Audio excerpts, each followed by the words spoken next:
Parents have the right. Parents have the power to choose the school that's best for their child. I'm Virginia Walden Ford, and I've spent my life fighting for parents to make that choice. This fight won't be over until every child is in a school that they deserve and that meets their needs. Every child. Put children first. But relics of 19th century bigotry were trying to take that choice away from us. Parents were treated as pipes to a school based on a zip code. And it took the courage of one single mom from Montana to take the fight from the big sky of Montana to the steps of the highest court in the land. This is any parent's story. This is every parent's story. Parents no longer have to take it. The highest court in the land stands with parents. And what about those discriminatory relics of 19th century bigotry? Those are now gone. The monument to bigotry is torn down. Lane amendments on this historic day are done. The path to educational opportunity is wide open. I, as a parent, have a God-given right to direct my children's education. And I feel that that's every parent's right and responsibility to make that choice. So now is the time to put kids first. Put kids first! The time to let our kids learn. The time to take what's rightfully ours. The time for parents to choose. What choice will you make?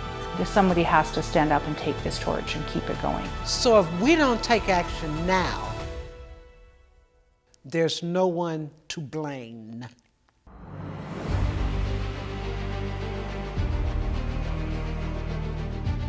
This is the Big Sky Promise.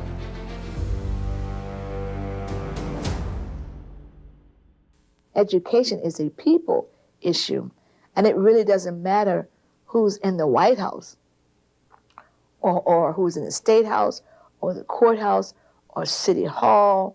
It doesn't matter who controls all those houses. It matters who controls our house.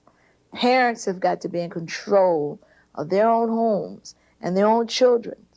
And then parents make those decisions. And then all these other houses respond and respect what parents want for their children.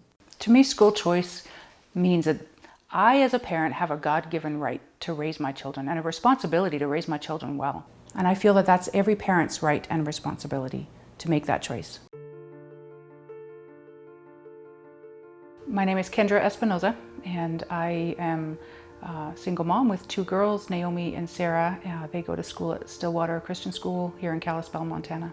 Initially, we were living about 30 miles out of town, and I was a homeschool mom and really enjoying the life, but things were not going well, and the girls' dad left, decided that this wasn't a good fit for him anymore, and so he walked out and left us, and so we went through a period of time where we really just had to really struggle. I sold all the animals and tried to get back on our feet, and so public school kind of seemed like my only option, because now I was having to work full-time, and I didn't have that choice, but I had to go and work outside of the home. Kendra was sitting there with two kids, no money, no job. Her house was going to foreclosure. She immediately sprang into action. She moved them into town. She put the kids into public school, and things were going okay, but the kids were not doing that well in the public schools. They were not thriving. Naomi has always been very vocal in sharing her faith with her friends at school, and because of that, she tended to get ostracized and maybe picked on a little bit and teased by some of the parents just for the fact that she likes to share her faith. For me, it bothered me to hear that there were parents that were willing to say that in front of other kids. Sarah was not thriving at the public school. She tends to need more of a values-based education. She gets distracted a little bit more easily. That's just her personality, but she just needs a little bit more one-on-one time. So those were things that concerned me, and so I really wanted that environment to change a little bit. I felt like I had kind of thrown them to the wolves, and here they were out in this setting that I wanted more for them. So I started looking at other options and found Stillwater Christian School. Stillwater's vision is really our why, and that is to develop lifelong learners who discern and apply God's truth as they serve and lead wherever God calls. But they're also getting a well-rounded education. It's really preparing them for this 21st century world that we live in. It's an excellent academic program, excellent college preparatory program. God calls parents in Ephesians chapter 4 to raise up their kids in the teaching and discipline and instruction of the Lord. It's a parental responsibility. My name is Jerry Anderson. My daughter Emma attends Stillwater Christian School in Kalispell, Montana. Emma and I became a family in 2008. We were joined together as a family at the Department of Adoption Affairs in Nanchang, China. From that moment, it's been an incredible journey with her. When we got home, she was a little sponge.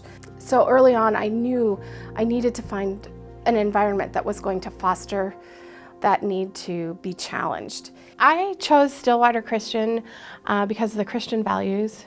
I chose it because of their history with academics. It's a decision I've never regretted.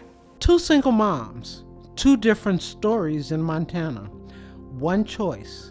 No matter what you call it, the fundamental principle is the same. It comes down to one word. It's freedom. The fundamental freedom that parents would have to choose the best education for their particular child. School choice really is important. I get to direct where my kids are taught and what they're taught and what they hear and what they see. But I think that's important for all parents to have that right. Well, number one, I'm the parent. And so I know what's best for my child. I'm a product of public education. I went kindergarten through 12th grade here in Kalispell. But I just know it isn't an environment that would work for Emma. She needs to be in a smaller environment. From the beginning, I chose Stillwater because I knew it was the best place for Emma. I don't see her being lost on campus as just a number. She's a student with a name. It was a no-brainer with Stillwater. I'll do what I have to keep her there. And the stories from the Espinoza and Anderson families represent dilemmas that millions of families face every day. You know, we have the benefit of more than 30 years of history now with a variety of educational choice programs across the country. And all the data points to positive outcomes for students, no matter how you slice the studies. They're small, they're regional, they're state, they're national. When students and parents have options, they do better. Our education systems are sort of a one-stop shop, one size fits all. And not every child learns the same way. Being able to provide those options is important. Public education is about educating the public's children. We just need to find out the best ways to do that. I really think a one-size-fits-all approach that says kids have to have this and everything else is inferior is really misguided because it takes parents out of the mix. We have school choice in this country, so long as you can afford tuition at a private school or afford to live in the right zip code that has high-performing public schools. If you don't have those resources, though, you're stuck in the public school the local government has assigned your child to. Education shouldn't work that way. Because the goal of education is to help students achieve prosperity. And the way to do that is great education. And if we can't give our kids great education wherever it is, then we are failing them, as the data continues to show. The United States public school system is a $700 billion industry, but globally, American students are falling behind, especially in math, science, and reading. The U.S. spends about $13,000 per student in the public school system, which is one of the highest in the world. But it's nearly a 50-50 split between instructional spending and operational costs for that student. The biggest expenditure of any state happens in a socialist type funding model. If we continued to fund public schools and public education in that manner, that over time the result would be mediocrity. The problem is that money isn't technically attached to the student, but instead feeds the $700 billion beast known as the public school system. The money they pay in taxes should follow the child, not a building, not a teachers union, but the child. Only school choice puts all the incentives in a way that you get quality education and parental control. We don't have money following students unless there are choices. And so we're not even spending money based on the students' needs. We're spending money on a system. At the end of the day, after literally billions of dollars have been spent to create this system, the last thing we think about is education. Until money follows the student to the school, we will have inequity. Money will be wasted, and we will not have the success that we need. So money plus choice equals great outcomes. We interviewed a number of parents around the country that were either in choice programs or in choice schools. And one parent said it best. She said, when you give us a choice, you give our kids a chance. And to me, that's really the bottom line. Human flourishing is part of human dignity. It's part of what we believe as Americans, right? The pursuit of happiness. How our kids are educated is part of that pursuit of happiness. If my children don't have that opportunity, and other parents' children don't have that opportunity to educate their children well in an environment that works best for that child, how can they grow up to reach their full potential? As citizens of this country, we have that right. People who support the public schools have always tried to kill private education, and the Supreme Court rejected that in a case from 1925. Pierce versus Society of Sisters, that said the child is not the mere creature of the state, and that parents have the right and the responsibility to direct the education of their children. The argument of the other side is that school choice is going to take the cream off the top and leave the public schools with those students that have more challenges. In reality, it's absolutely just the opposite. Parents with struggling kids take advantage of school choice and pull their kids out of public schools and look for other options so that their kids don't drop out. We call school choice a private sector solution to a public sector problem, and that problem is the dropout rate. 1.2 million students drop out of high school every year, or one student every 26 seconds. For every student that drops out, there's a cost to that individual and to society of about $1.1 million over that student's lifetime. The school dropout rate is literally a $1 trillion problem. Low-income and minority families also face another challenge on top of the dropout rate. So these kids are living in a universe where only 2 out of every 10 of their classmates can read on grade level, can do math on grade level. And the fact that we're not giving them the foundation more privileged kids in other communities are getting is a real disservice and a real discredit to our country. It is actually pretty inconceivable that we could have so many, particularly low-income and minority parents, who are told where to go to school based on their zip code. The problem that school choice is supposed to solve is middle and low-income families who the public schools, for whatever reason, are not working for them, and just give them another chance. But the reality is, for many Americans, they simply can't afford to make that decision. And so for many parents, their only option is to attend the school that they are assigned to attend by their zip code. And the students are simply trapped. The other reason we should eschew and push back on, again, a 150-year-old school system is it's not working. And one of the arguments that we have made repeatedly is there is a direct correlation between how well students learn and having a choice. Our kids, they will spend from kindergarten to 12th grade between 12 and 15,000 hours at that school, which is really more waking hours than they will spend in our homes. As a choice, I believe it's one of the most important decisions a parent can make. One of the things that I like about Stillwater the most is the family atmosphere, because you mean something to the teachers. You're not just one of the numbers, that they actually care about you. It's so much like a family. It's a warm community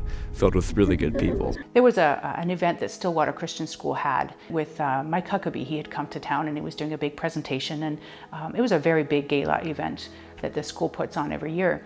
Watching the maturity of these older students there coming from Stillwater, it really struck something in me, and I thought, that's what I want for my kids. That's how I want them to grow up. I want them to have that for an example. I want them to be challenged. I want them to grow up to be upstanding, responsible, contributing citizens. And so then I went to the school and they had one of their snapshot presentations. As she tells it, she was in tears while she was taking the tour because all the kids in the school were happy.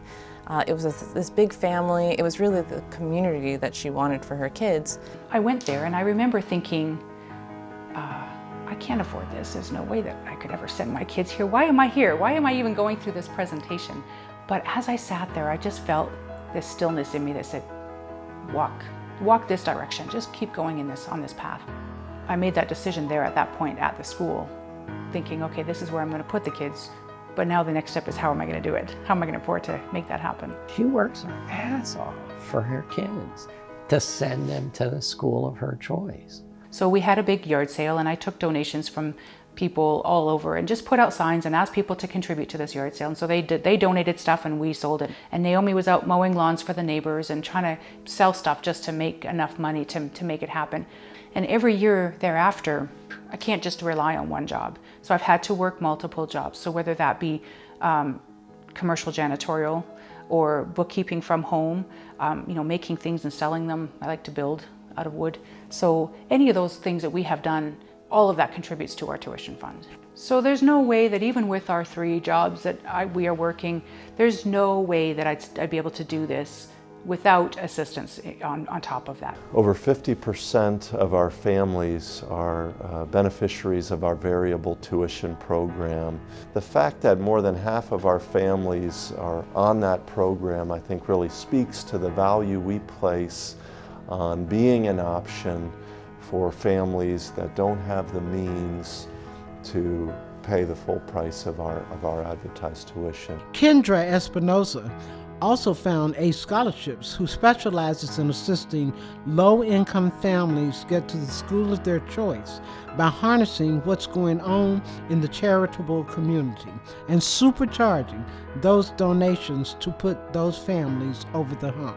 We want to make sure that when these guys are making choices for their children, that they have all the available options on the table, and that's public, charter, private, virtual, everything else. So if we can step in and provide tuition assistance that opens the gates to a private school that might otherwise be out of reach, that's our mission and that's what we do. My girls are doing so well at Stillwater Christian School. I love seeing them growing up to be responsible young adults. They're challenged academically, which makes me very happy. They're thriving, they're doing very, very well, and they're happy, they're enjoying it. ACE Scholarship recipients in Montana had a 100% high school graduation rate in 2017 and 2018, nearly a quarter higher than the graduation rate of low-income students in the state of Montana. Shortly after Naomi and Sarah began school at Stillwater, another scholarship opportunity arose in Big Sky Country. The state of Montana passed a scholarship tax credit program.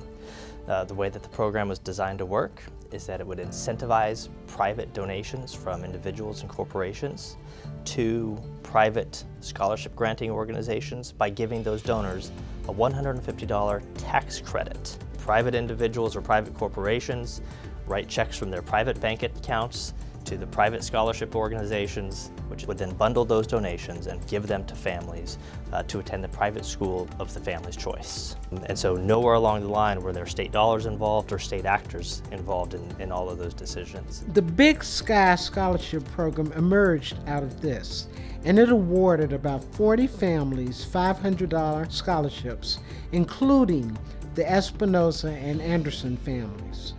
Programs like this don't fund the entire cost of private education, but $500 proved to be a godsend for Kendra Espinoza. We've done well, we've worked hard for what we have, but $500 makes a huge difference. $500 over the course of a year means a lot for us. It seems like a little bit to some people, it's a big deal to us. Because that's $500 they don't have to make working as a janitor as a third job. This is not the land of the rich and famous that they're coming from. These are just hard-working moms here in Montana. They're struggling to make ends meet, but they want the very best for their children. You don't want to cross them. One of the many myths about parental choice programs is that they drain money from the public school. The state spent more than $14,000 per student at Montana public schools in 2019. The state tax credit going back to the private individual who donated to the Montana School Choice Program, $150, 100 times less than the amount it costs the state to educate a child. In 2015, Montana became the 18th state to enact a tax credit scholarship program, yet it was still challenged almost immediately. The Montana Department of Revenue looked at the program, took a look at the Montana State Constitution, and so they passed a rule, Rule 1. The Department of Revenue rule says a new $150 tax credit to help private school students cannot be used to help kids attending religious schools. For the government to step in and say, you're not counted in this, you don't get to participate in this because your kids go to a religious school, to me that was discriminatory. If this scholarship program is completely taken apart and we no longer have that as an option, we can't stay at Stillwater School.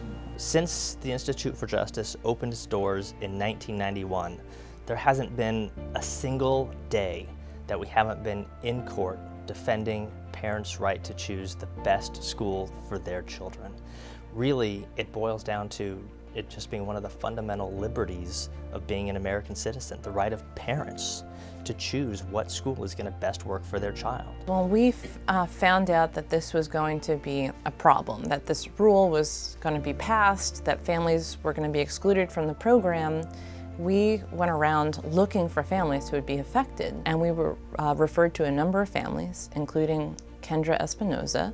We finally had somebody in our corner that understood our situation, that appreciated the work that that I was willing to do and that my kids were willing to do, and was willing to stand in our corner and fight for us. I met with the Institute for Justice and wanted to know if I would be interested in being part of this case. Morning of the decision, Emma, she says, "Mama, what have you decided?" And I said, "Well, I'm kind of waffling." And she says, "Well, Mama, if we don't do it, who will?" Kendra Espinoza, Jerry Anderson, and Jamie Schaefer filed a lawsuit Wednesday in Flathead County. That lawsuit leaves the Department of Justice to defend the rule that the state Solicitor General previously called indefensible.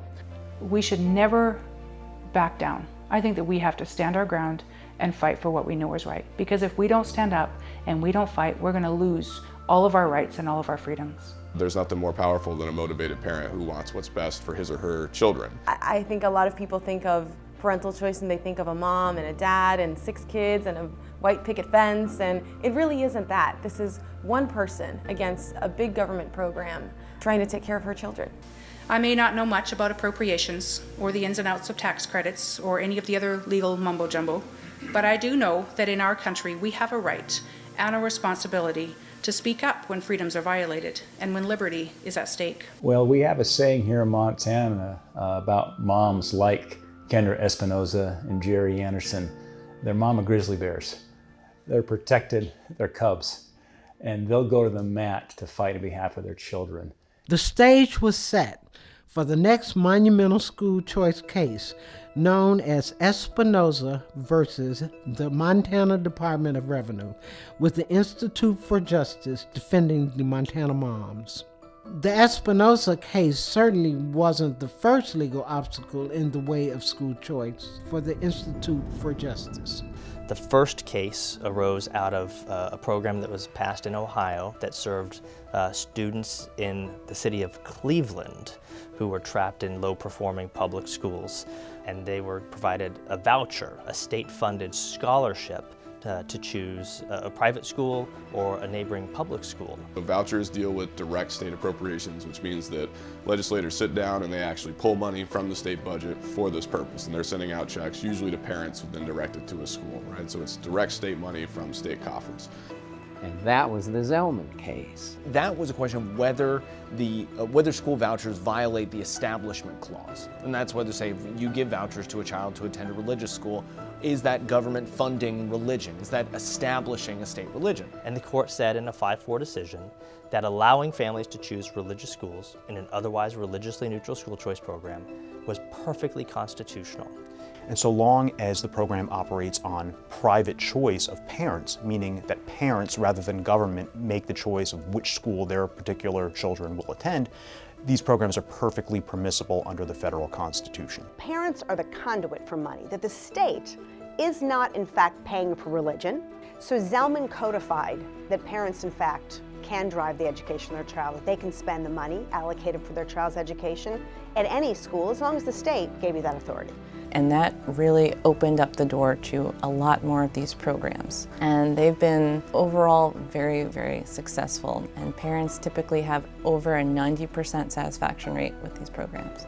Kids who are doing well in the public schools stay in the public schools. They have no reason to leave. It's the kids who are struggling, who have special needs, who are being bullied, who don't feel safe, who are afraid to go to school every day or don't want to go to school every day. Those are the kids that are really benefiting from these scholarships. In addition to school vouchers, another way of funding school choice programs was beginning to take shape, which ultimately became the heart of the Espinoza case, tax credit scholarships. The way that works is that individuals or corporations are able to donate to a fund that gives scholarships to children to attend private schools. Then when they filed their taxes, they're able to get a credit for that donation that they made. You choose whether or not you want to give money to someone to take to a school. That maximizes freedom and choice both for the families and for the funders.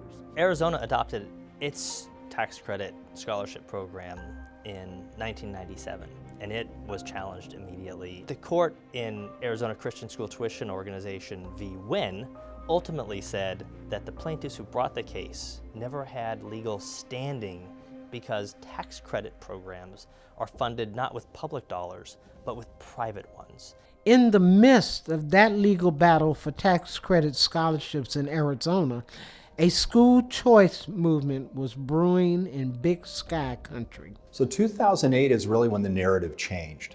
I went to a national symposium and there were some of the top school choice people in the nation there.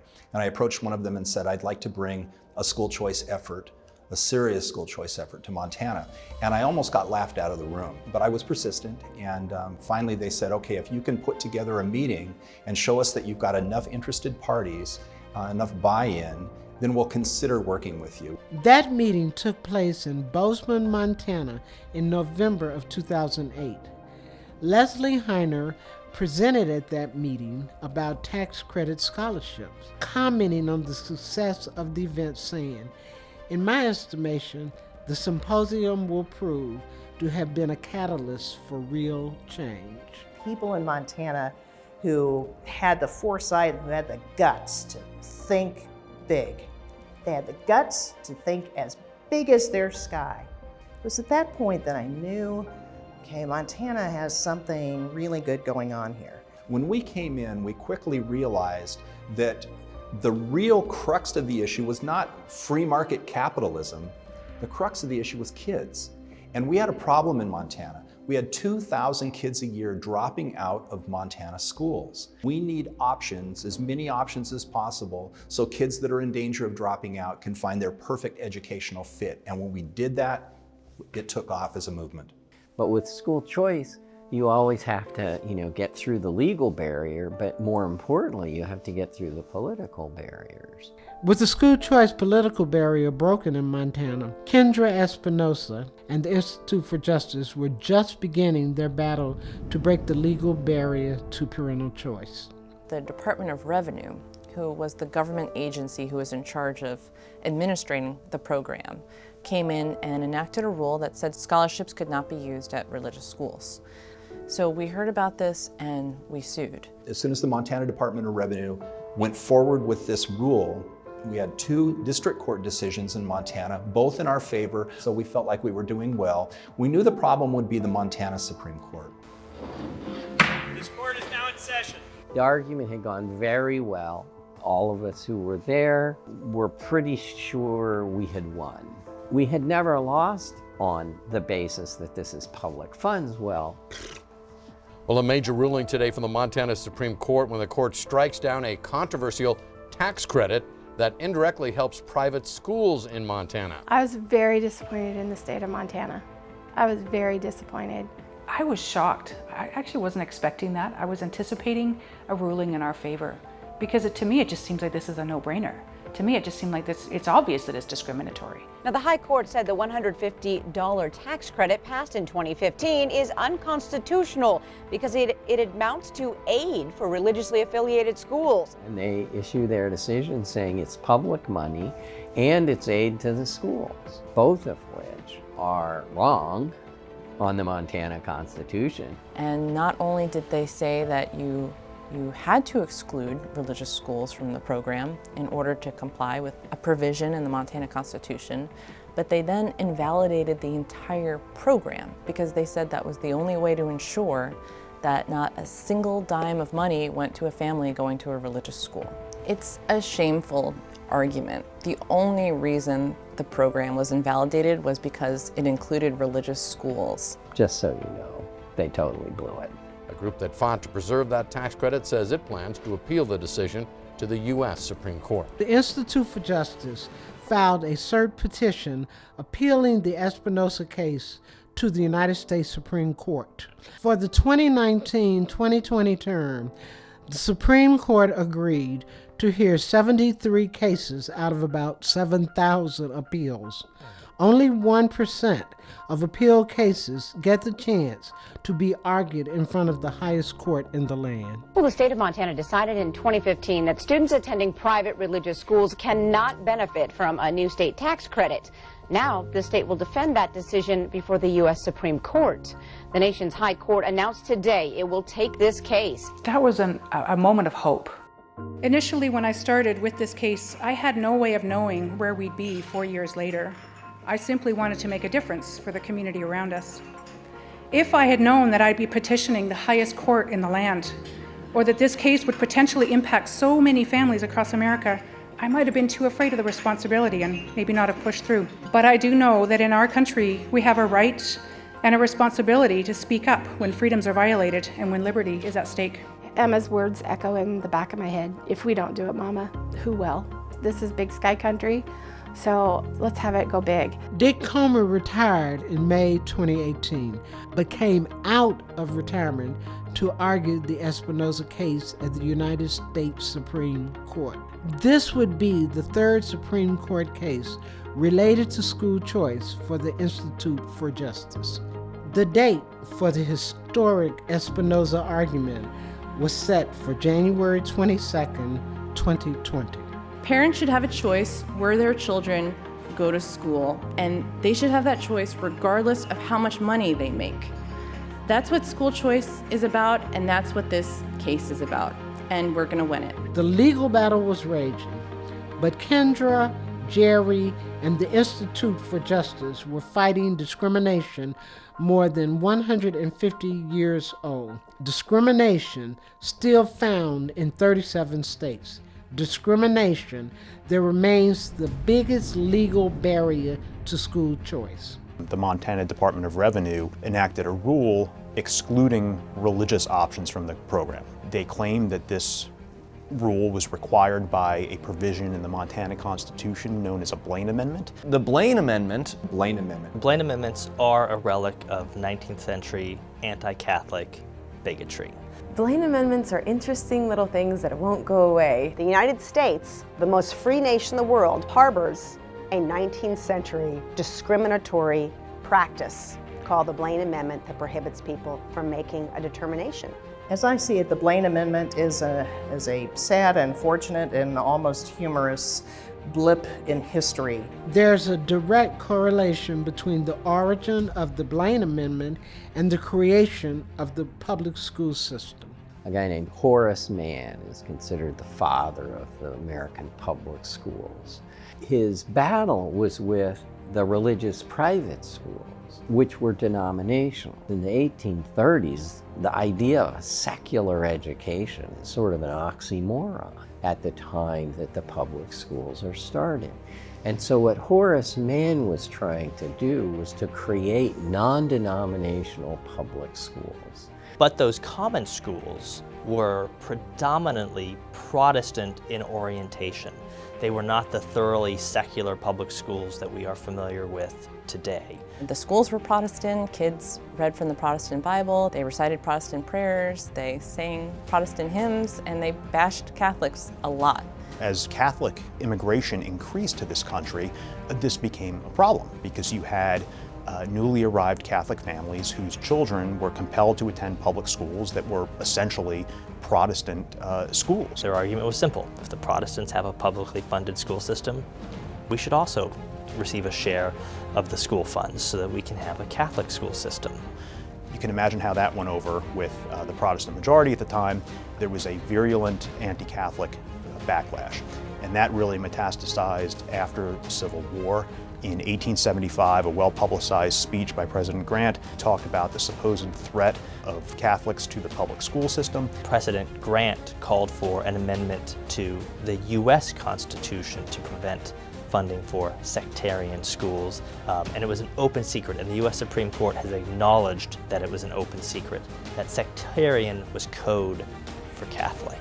A gentleman named James G. Blaine took up the president's charge. James G. Blaine. James Blaine. James Blaine, Blaine for Maine. James G. Blaine heeded that call and introduced an amendment to the U.S. Constitution. That is what we frequently refer to as the Blaine Amendment. Instead of just saying there'd be no establishment of religion, Blaine suggested it ought to go on to say, and there shall be no federal financial aid, direct or indirectly, to any church or religious school or group or pastor or minister, etc.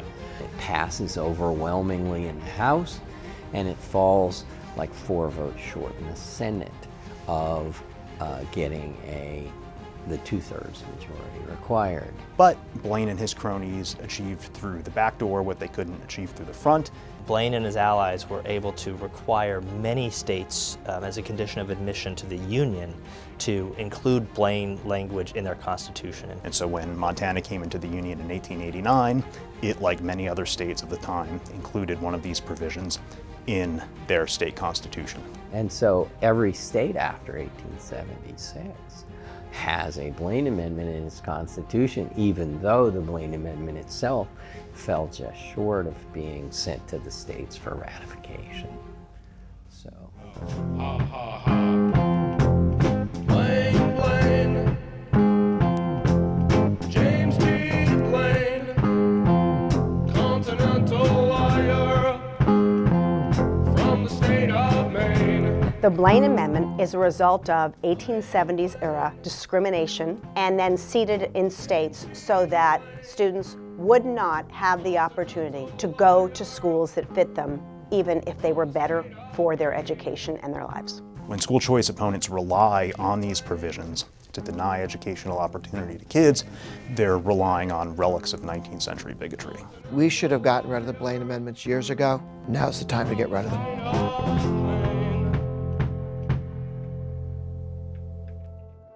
The notorious Blaine Amendments are found in 37 state constitutions and represent the biggest legal barrier to school choice. Institute for Justice has litigated its way through Blaine Amendment states over the past 30 years to provide school choice options. But a victory in the Espinoza case would be the knockout blow to Blaine blocking school choice. But a decision against Espinoza could nullify what is arguably the largest school choice bill in American history. When the government provides aid to a parent who makes a choice to use it in a religious school, it's like government providing aid to a veteran a GI who's earned his GI Bill of Rights, and he can go to any school he wants to use the GI Bill, including a religious school. People don't even realize that after World War II, 2/3 of the GI Bill money was used for high school and technical school education, not for college. I think everybody would be appalled if we suddenly said, you can use it at secular colleges and universities, but no, you can't use it at religious ones. The government could bar people from using their GI Bill benefits. That is the logical consequence of the other side's argument, that government is free to single out and exclude those types of religious programs. If that's true at the K through 12 level as well as the higher ed level. Blaine Amendment cases have been settled at the Supreme Court. In 2017, Mike Whitehead was the legal counsel on the biggest Blaine case to go to the highest court in the land. A landmark legal battle that could be a game changer for the Espinoza case. The last sort of linchpin is actually a case out of Missouri called Trinity Lutheran v. Comer, which was the case of a religious preschool that applied to the state of Missouri for reimbursement for resurfacing its playground. And the one that stood out most was a rubberized type surface. It seemed to be the most safe and giving.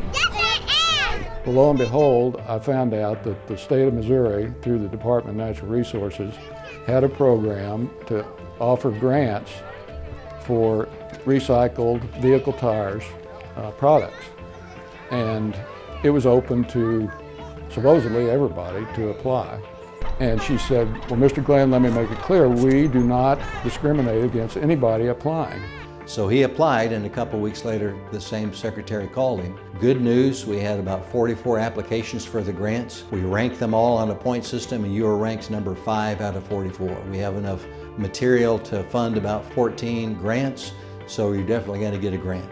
A day or so later, he gets a call back, and he's told, well, unfortunately, you're a church, and therefore you didn't qualify for the grant. He says, so you're telling me we definitely would have received the grant except for legal department's opinion that because we're a church we don't qualify. She said, that's right. It made us feel like we were second-class citizens, like the safety of the kids that were playing on our playground didn't matter as much as the kids that were playing on other playgrounds. That it was a matter of principle because they didn't think it was right for them or for other people of faith in America to be treated as second-class citizens.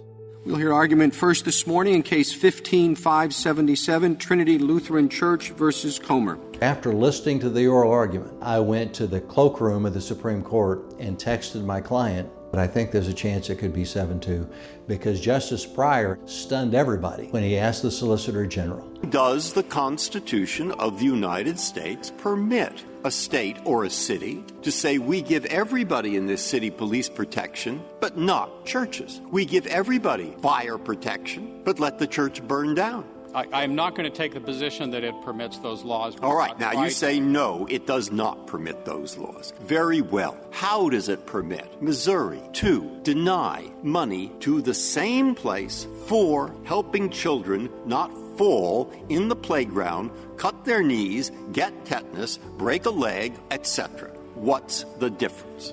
And what's the difference? The die was cast and the momentum had shifted, and this now had become a principle of equal access to a public benefit, not about strict separation of church and state. Mike Whitehead's prediction rang true as the Supreme Court rejected the use of Missouri's Blaine Amendment and ruled in favor of Trinity Lutheran 7-2. Because of this long historical tradition that I think really was rooted in anti-Catholicism. The real fear is that the principle of the Trinity case would be applied to public benefit programs to religious education. And so that was behind Justice Sotomayor's dissent when at the close of her dissenting opinion she said, the principle of separation of church and state has been removed from a principle of First Amendment law to a mere slogan. That's been my goal for all of my career, is to see the courts recognize that the text says, Congress shall make no law respecting an establishment of religion or prohibiting the free exercise thereof. None of those words are high wall of separation between church and state. The constitutional text protects all people of all faiths and gives all people the right of equal access even to public benefits. When you see those infringements, don't just say, I'll go along to get along, be willing to stand up. We're seeing good results when people are willing to stand. So we urge people, be encouraged. It's worth the fight, and it's a fight we can win. Today's argument was 30 years in the making. We'll hear argument this morning in Case 18-1195, Espinoza versus the Montana Department of Revenue. Being in that courtroom was a very surreal experience, knowing that we were championing a cause for families all across America, kind of taking the torch and carrying that torch for them, which is humbling. They don't have to fund private education at all, but if they choose to provide scholarships that are available to students who attend private schools, they can't discriminate against parents who want to send their children to schools that are affiliated in some way with a church. You saw what Justice Kavanaugh, as he asked some very pointed and direct questions, he was getting at the core of this, which is this Blaine Amendment. If you're running a scholarship fund and there's a group of people lining up for the scholarships, are you secular? Okay, you can get it. Are you Catholic? No, you're out because you're Catholic. Unconstitutional? We're not defending religious bigotry here, okay? I think no-aid clauses have a principal justification, especially in Montana. Well, they're certainly rooted in grotesque religious bigotry against Catholics. It's odious to the Constitution, to quote the words of Trinity Lutheran. You could feel what was going on in that courtroom. Whether you go to a religious school or you go to a secular private school, you're in the same boat at this point. But there is no discrimination at this point going on, is there? Yes, there is. You can't let the remedy shield the discriminatory judgment. The discriminatory judgment is in mistakenly believing that this Blaine Amendment and the application of it did not violate the federal Constitution. If they got that question right, we wouldn't be here. There was a sad and kind of confusing distinction being made by Justices Kagan and Ginsburg and Sotomayor about this being about aid to schools. Any case that involves Article III standing where the intended beneficiaries of the program the school's the intended beneficiary. I respectfully, Your Honor, I disagree. Much of the argument had proceeded on an incorrect assumption, and that is that school choice programs aid schools. Dick said no. Mr. Comer, 2 minutes remaining. Thank you. My favorite moment of the argument was Dick's closing argument. What we're saying here is that what Trinity Lutheran says, the state can't discriminate on the basis of religion. The decision is crystal clear when you read it, that is what they are doing in this case. They focus on the religious affiliation or religious nature of the schools. They are not talking about what the schools do. They are talking about what the schools are. I was so frustrated by the end at the rebuttal point that I was kind of wound up. Zelman has already answered the question about who this program is aiding. It's not aiding the schools, it is aiding the parents. What I wanted them to understand was that it is not an establishment of religion to give money to parents and let them choose. You have a choice to make about the parents here. You can either view them as mere inconsequential conduits through which public funds flow to the religious schools they choose.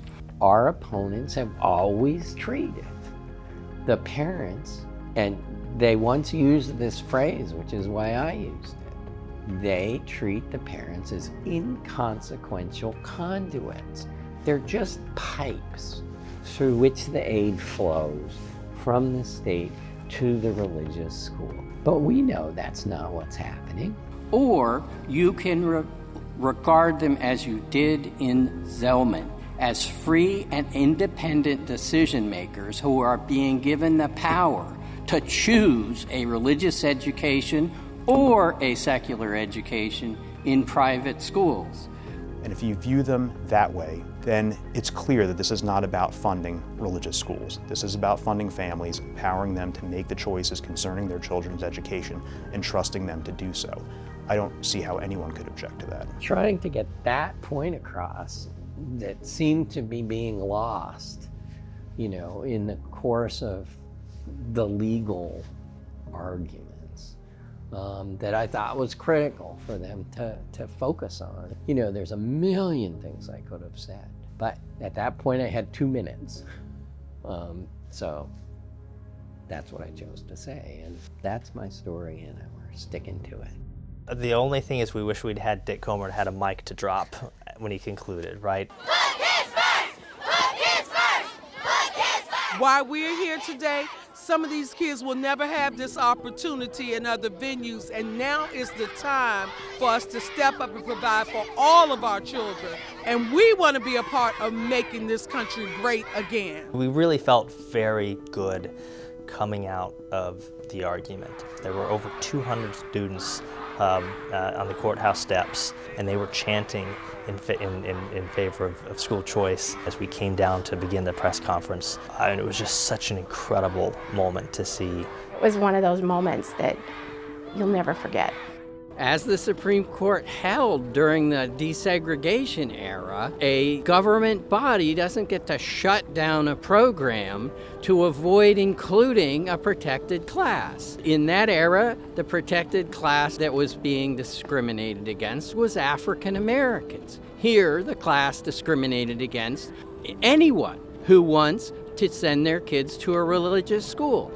But I think about the opportunities that we've had going to Stillwater and how it's changed for my family and given us a real sense of peace and comfort.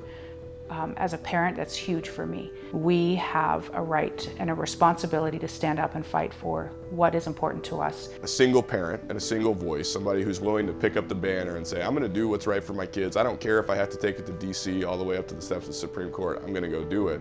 Take up the courage to step out of just a normal life in Montana or anywhere else and take this thing through to the conclusion of a 200-year legal debate.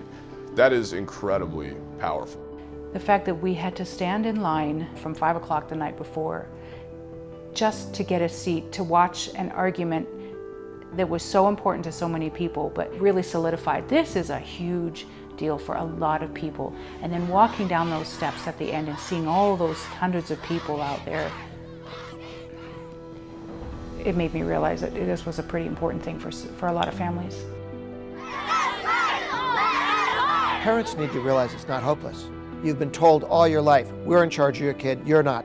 That ends when the Blaine Amendment is found to be the awful, despicable, unconstitutional set of amendments that it is. And knocking that wall down will be one of the biggest steps forward for both education quality and for liberty that this country has seen. We must reject discrimination and instead replace it with freedom and liberty and protecting these fundamental rights that were granted to us from the Constitution. We have been litigating this case under the Free Exercise Clause, but it's about so much more than religious freedom. It's about parents' right to choose the best school for their kids, regardless of whether that school is religious or not. Those kids deserve a choice, and we hope the U.S. Supreme Court will give it to them. Government cannot single out and exclude religious options in financial aid programs across the board. It will give that kind of inspiration to all the people across the country who've been trying to make this work for their families, legislators who've been trying to get this done for their constituents, and it will really give them a boost to know the highest court in the land agrees with us. And we know it's the right thing to do for families and for our states. That's what I think a favorable ruling will do in this case. Will lift us up.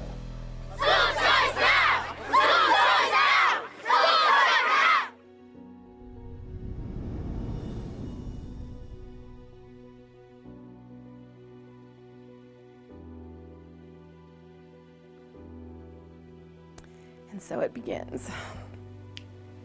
I don't know, I'm more nervous this morning than I have been. So maybe that's a sign. Oh, we're there. Yeah. Oh my gosh. A huge decision this morning from the U.S. Supreme Court. In a 5-4 decision, the High Court says that Montana Constitution cannot be used to prevent a state tax credit from helping fund the education of kids attending religious schools. I'm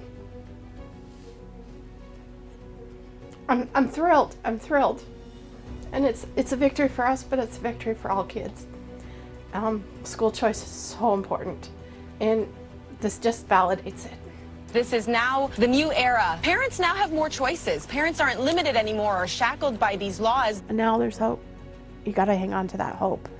And we did, and we came out on top. It's a great day.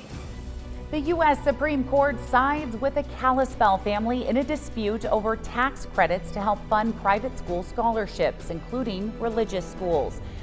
Our rights are recognized by the highest court in the land, that we as parents have that right to direct our kids' education and be included in programs that are available to the general public. All Americans should understand the importance of empowering parents to make those choices, and no parent should be denied that choice simply because they believe a religious school is the best option for their children.